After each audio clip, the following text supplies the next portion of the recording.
건강 서비스 숍이 모여 있는 유명한 거리가 있습니다. 그런데 유독 한 곳만 문전성시를 이룬다고 합니다. 사람들은 이 매장이 만실이 된 뒤에야 다른 곳을 찾는다고 합니다. 하루는 이 거리에서 가장 장사가 안 되는 곳의 사장이 문전성시를 이루는 가게에 무언가 특별한 비결이 있나 싶어 몰래 손님으로 가장해 방문했습니다. 그런데 본인의 가게와 비교해 하나부터 10까지 딱히 더 나은 점을 찾지 못했습니다. 가장 중요한 기술도 비슷했습니다. 결국 절박해진 사장은 솔직하게 정체를 밝히고 도움을 요청했습니다.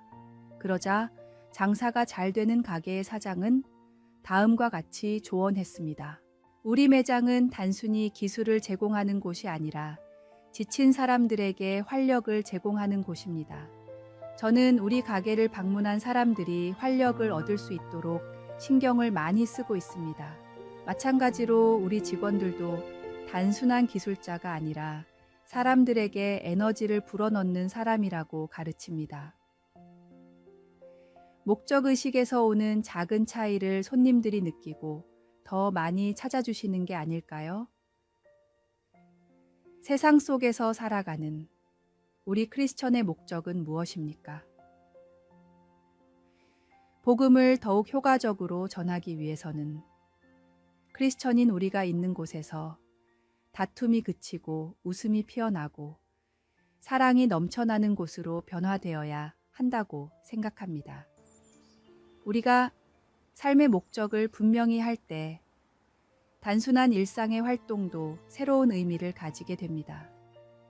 주님의 사랑을 담아 모든 일을 할 때 우리의 삶은 다른 이들에게 생명을 불어넣는 축복의 통로가 될 것입니다. 오늘의 말씀. 내가 가는 길을 그가 아시나니 그가 나를 단련하신 후에는 내가 순금같이 되어 나오리라. 오늘의 만나. 오늘 하루 당신이 하는 모든 일에 목적의식을 부여해 보세요. 직장에서, 가정에서, 사회에서 단순히 일을 하는 것이 아니라 사랑을 전하고 희망을 나누는 사람이 되어 봅시다. 작은 변화가 주변을 밝히는 큰 빛이 될 수 있습니다.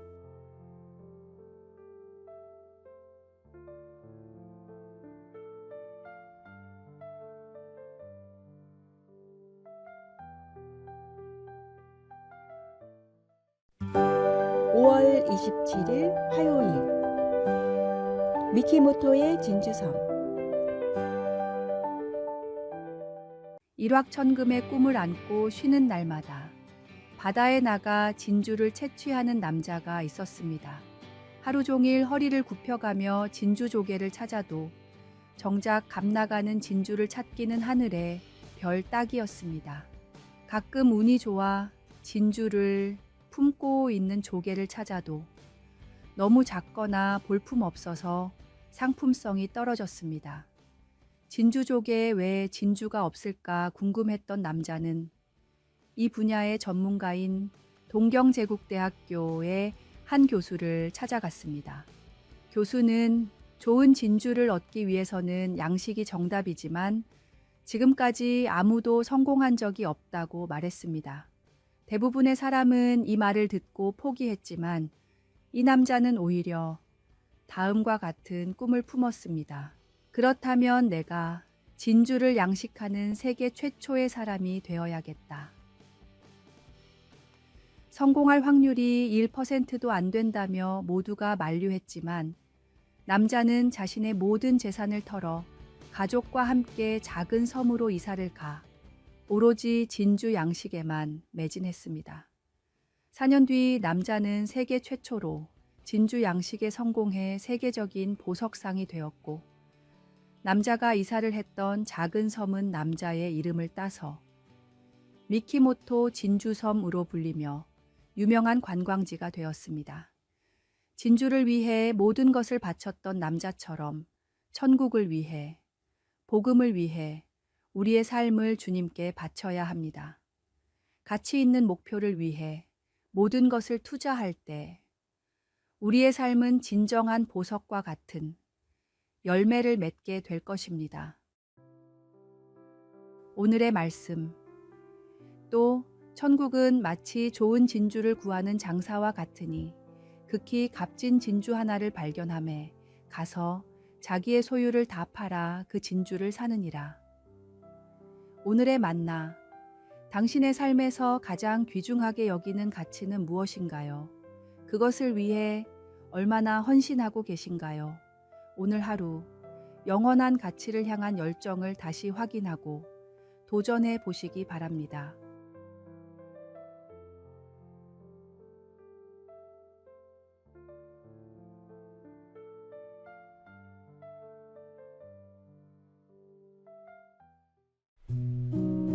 (5월 28일) 수요일.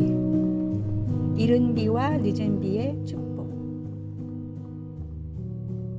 구약에는 이른 비와 늦은 비가 축복의 요소로 자주 나옵니다. 때에 맞게 한 번만 비가 오면 될 텐데 왜 이른 비와 늦은 비 두 번이나 필요할까요? 이스라엘 땅의 토지를 살펴보면 이 말씀을 더 깊이 이해할 수 있습니다. 이스라엘 땅은 석회질 성분이 매우 높습니다. 그래서 오랜 기간 비가 오지 않으면 땅이 시멘트처럼 딱딱해집니다. 농사를 짓기에 앞서 이른 비가 오지 않으면 땅이 단단해서 씨앗을 뿌릴 수가 없습니다. 그래서 먼저 이른 비가 촉촉하게 내려야 땅을 기경하고 농사를 지을 수 있습니다. 이렇게 힘들게 지은 농사가 결실로 이어지려면 늦은 비가 내려야 합니다.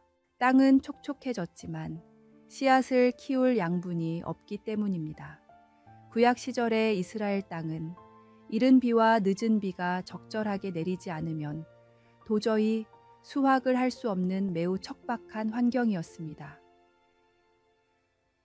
이른 비가 내리지 않으면 농사를 지을 수가 없고 늦은 비가 내리지 않으면 수확을 할 수가 없었습니다. 구약 말씀에 나오는 이른 비와 늦은 비는 우리의 모든 필요를 완벽한 타이밍에 주님께서 채우실 것이라는 고백입니다. 우리의 인생을 뒤돌아보면 언제나 우리의 계획보다 하나님의 계획이 정답이었다는 사실을 깨닫게 됩니다. 하나님의 응답이 때로는 조금 빠르고 때로는 조금 늦더라도 모든 것이 주님 손에 달려 있음을 믿음으로 고백하십시오. 오늘의 말씀. 그러므로 형제들아 주께서 강림하시기까지 길이 참으라. 보라, 농부가 땅에서 나는 귀한 열매를 바라고 길이 참아 이른 비와 늦은 비를 기다리나니. 오늘의 만나. 인생의 특정 시기에 응답이 없어 애타는 마음이 들 때도 하나님은 당신의 완벽한 때에 필요한 축복을 보내십니다.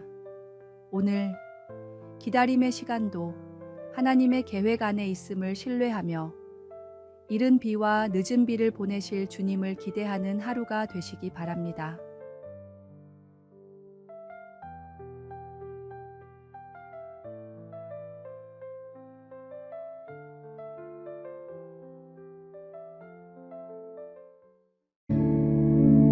(5월 29일) 목요일. 삶의 난 경건의 길. 산에는 원래 나 있는 길이란 없습니다. 다만 사람들이 같은 곳을 계속 왕래하다 보니 풀이 꺾이고 나무가 뽑혀서 길처럼 보일 뿐입니다. 길이 나 있는 곳이라면 그곳이 어디든지 사람이 자주 다닌다는 뜻입니다. 산과 숲을 거니는 사람은 저마다의 목적이 있었을 것입니다. 산 정상을 목표로 하는 사람, 다른 마을을 방문하려는 사람, 집을 짓고 살려는 사람, 귀한 약초를 찾으려는 사람 등 그런 사람들의 발걸음이 쌓이고 쌓여 생긴 것이 바로 길입니다. 서양 사람들은 이 길을 갈망이 만든 길이라는 뜻으로 디자이어 패스라고 부릅니다. 사전적 의미로는 사람이나 동물이 자주 다녀 생긴 길이지만 다시 말하면 욕망이 만든 길이라는 뜻입니다. 처음 누군가 그 길을 가지 않았다면, 혹은 그 사람 외에는 아무도 그 길을 가지 않았다면, 길은 생겨나지 않거나 생겨도 금방 사라졌을 것입니다. 마찬가지로 우리의 마음, 우리의 습관에도 수많은 길이 나 있습니다. 건강해지고 싶은 사람은 운동의 습관으로 길을 내고, 돈을 많이 벌고 싶은 사람은 더 많은 일로 길을 냅니다. 지금 우리의 마음과 삶 가운데 주님을 향한 길은 얼마나 나 있습니까? 가장 자주 찾고 즐겁게 거니는 주님을 예배하는 경건의 길이 우리 삶 속에 가장 중요한 길이 되도록 자주 거니십시오. 오늘의 말씀. 주께서 내 마음을 넓히시면 내가 주의 계명들의 길로 달려가리이다. 오늘의 만나. 오늘부터 삶 속에 경건의 길을 만들어 가시기 바랍니다. 매일 같은 시간에 말씀을 읽고 기도하고 찬양하는 습관이 쌓일 때 당신의 마음에도 주님을 향한 아름다운 길이 생겨날 것입니다.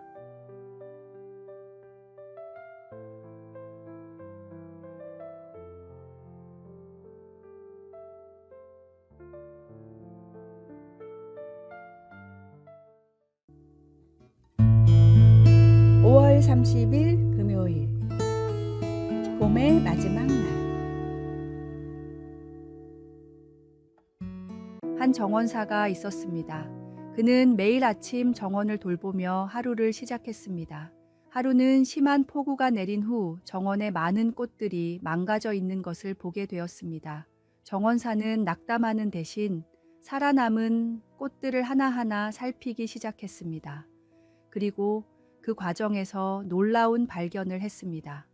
강한 비로 인해 흙이 씻겨 나가면서 오히려 뿌리가 더 깊게 자리 잡은 식물들이 있었고, 새로운 싹들이 돋아나고 있었던 것입니다. 그는 일기장에 이렇게 적었습니다. 오늘 나의 정원은 어제의 정원과 다르다. 많은 꽃을 잃었지만 더 강해진 식물들을 발견했다. 이것이 자연의 섭리인가 보다.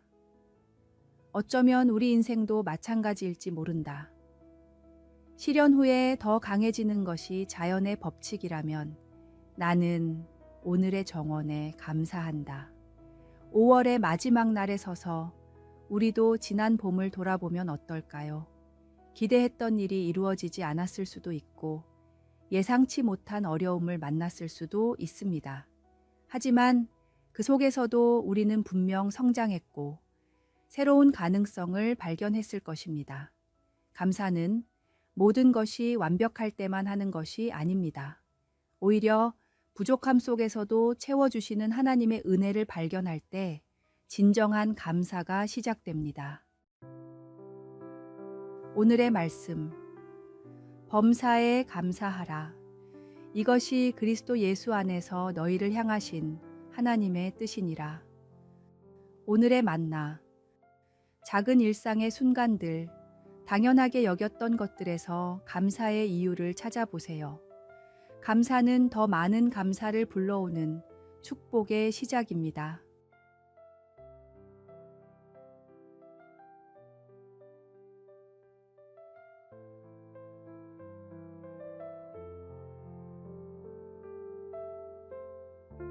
아래의 빨간색 글자 구독을 누르시어 더 많은 전도의 열매를 맺으시기를 기도합니다.